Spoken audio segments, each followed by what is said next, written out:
ఆ దేవుని మనము ఉన్నప్పుడు పరలోకం యొక్క ఆలోచన నుంచి పరలోకానికి వెళ్ళాలని ఆ స్తుతి యేసుక్రీస్తు యొక్క పుట్టుకలో జ్ఞానము ఆరాధించినటువంటి రీతిగా గొల్లలు ఆరాధించినటువంటి రీతిగా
క్రిస్మస్ శుభాకాంక్షలు తెలియజేస్తున్నారు.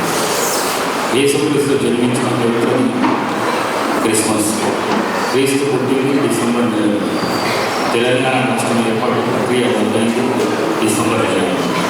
తెలంగాణ ఇచ్చిన సోనియా గాంధీ పుట్టిన అన్నింటిలో మిమ్మల్ని కూడా భాగస్వామ్యం చేసే దిశగా నా ప్రయత్నం ఉంటుందని చెప్పేసి మీ అందరికీ తెలియజేస్తూ, క్రిస్ అంటే క్రీస్తు, మస్ అంటే ఆరాధన. యేసు ప్రభువుని ఆరాధించడం అంటే దాదాపు 2000 సంవత్సరాల పైగా అవుతుంది. యేసు ప్రభువు మన భూభాగం మీద అవతరించి మనందరికీ శాంతి సందేశం అందించి మనం ఎలాంటి నైతిక విలువలతో ముందుకు వెళ్ళాలి అని చెప్పి దాదాపు 2000 సంవత్సరాల పైగా అయిపోతుంది. యేసు ప్రభు చల్లని చూపులు ఉండాలని కోరుకుంటూ మనస్ఫూర్తిగా అందరికీ కూడా మళ్ళొకసారి merry Christmas. Thank you so much.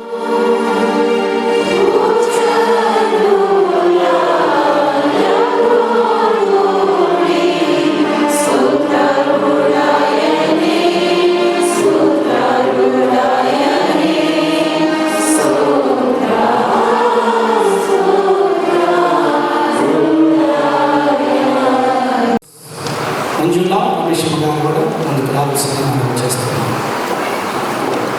వీళ్ళిద్దరికి వస్తాను, ఇంట్లో ఎవరు రాకూడదు. స్తోత్రములు చెల్లిస్తూ ఉన్నాం. ప్రభువా, మా సంఘం అంతటిని నీ చేతులకు సమర్పిస్తున్నాం. ఆయా పాత్రలలో ఆయా స్థలాలలో ఇస్తున్నాం. ప్రేమ, కరుణ, వాత్సల్యత, దయ, కరుణామయుడైనటువంటి మా గొప్ప దేవ, మా యొక్క ఎమ్మెల్యే గారికి అట్టి కరుణ, అట్టి కృప, అట్టి శాంతి, అట్టి సమాధానం చేత నువ్వు నింపమని ప్రార్థన చేస్తూ ఉన్నాం, సమర్పిస్తూ ఉన్నాం. నీ కృపలో, నీ ప్రేమలో జ్ఞాపకం చేసుకొని మీ కొరకు పుట్టినాడు.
క్రిస్మస్ గురించి మనందరికీ తెలుసు.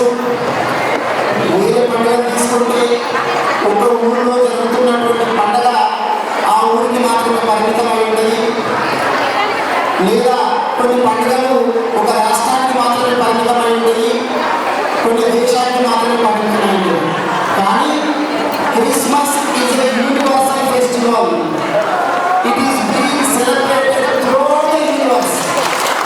ఒక్క పండుగ మాత్రమే ప్రపంచమంతా జరుపుకుంటున్నటువంటి ఏకైక పండుగ అనేటటువంటి విషయాన్ని తెలియజేస్తా ఉన్నాను. క్రిస్మస్ శుభాకాంక్షలు, అదేవిధంగా నూతన సంవత్సర శుభాకాంక్షలు తెలియజేసినట్టు సెలవు.